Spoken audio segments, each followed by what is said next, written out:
Unidad 1. Orientaciones éticas. Tema 3.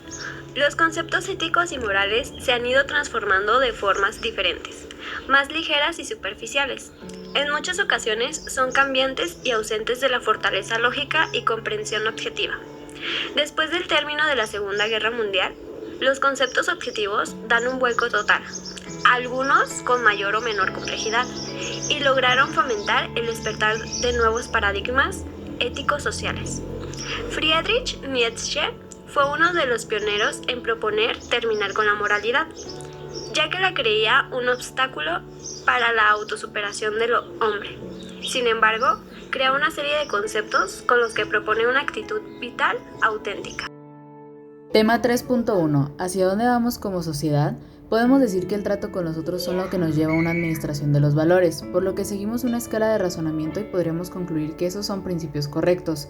Aunque también es importante resaltar que ante la sociedad en la que vivimos, Levinas plantea lo siguiente: ¿cuál es el principio racional que nos permite a los humanos convivir y cohabitar un mundo diferente, entre tantos puntos disimétricos entre el actuar de unos y otros?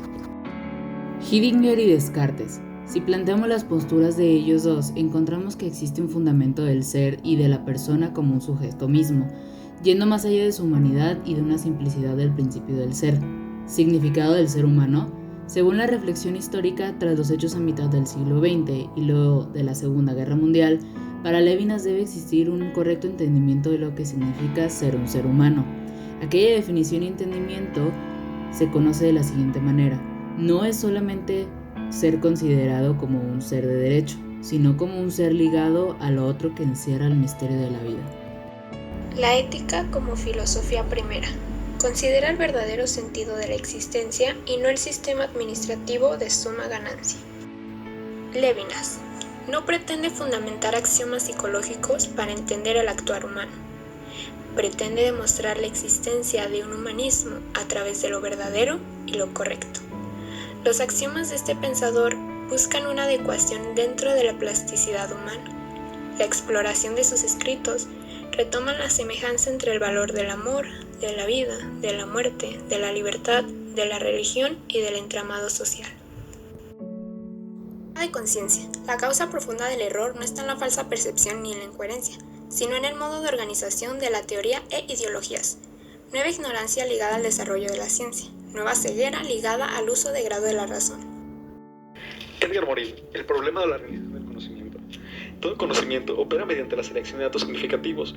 El rechazo de datos no significativos separa, distingue, desarticula, una jerarquiza y centraliza, utilizando la lógica y es por principios supralógicos. Existe un principio de selección y rechazo de los datos. Los geocentristas rechazaban todos los datos inexplicables según su percepción, mientras que los heliocentristas utilizaban para construir su percepción. La patología del saber, la inteligencia ciega. Vivimos bajo los principios de disyunción, reducción y abstracción, cuyo conjunto constituye el paradigma de simplificación formulado por Descartes y con la finalidad de explicar las organizaciones como mecanismos creados artificialmente para lograr objetivos y siendo mecanismos se consideran exterior regulados. Este paradigma se basa en el método analítico de aislar los elementos y las variables para examinarlos por separado. El paradigma de la simplicidad. Un paradigma está constituido por un cierto tipo de relación lógica extremadamente fuerte entre las relaciones nocivas maestras, las nociones claves y principios clave. Esta relación y sus principios van a gobernar todos los discursos que obedecen inconscientemente a su gobierno. Así es que el paradigma de la simplicidad es un paradigma que pone orden en el universo y persigue el desorden. La inteligencia ciega.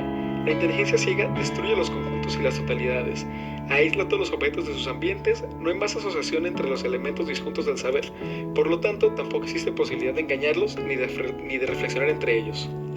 La necesidad del pensamiento complejo. A primera vista, la complejidad es un tejido de constituyentes heterogéneos inseparablemente asociados. La dificultad del pensamiento complejo es que debe afrontar lo entramado, la solaridad de los fenómenos entre sí, la bruma, incertidumbre y la contradicción. Al mirar con más atención, la complejidad es, efectivamente, el tejido de eventos, acciones, interacciones, retroacciones, determinaciones, azares que constituyen nuestro mundo fenoménico. Así es que la complejidad se presenta con los rasgos inquietantes de lo enredado, de lo inextricable, del desorden, la ambigüedad y la incertidumbre. De ahí la necesidad para el conocimiento, de poner orden en los fenómenos rechazando el desorden, de descartar lo incierto, es decir, de seleccionar los elementos de orden y de incertidumbre, de quitar ambigüedad, clarificar, distinguir y jerarquizar. El paradigma de complejidad. El paradigma de la complejidad constituye una forma de situarse en el mundo que ofrece un marco creador de nuevas formas de sentir, pensar y actuar que orientan el conocimiento de la realidad y la adquisición de criterios para posicionarse y cambiarla. La ética como filosofía primera. La filosofía como ética es objetivo de la construcción de su sistema, obedeciendo así a la necesidad de su época.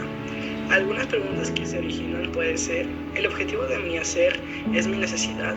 U otro puede ser: ¿la justificación de mi obrar es mi necesidad? El problema de la organización del conocimiento. Todo el conocimiento opera mediante la selección de datos significativos y rechaza datos no significativos. Separa, distingue o desarticula y une, asocia e identifica.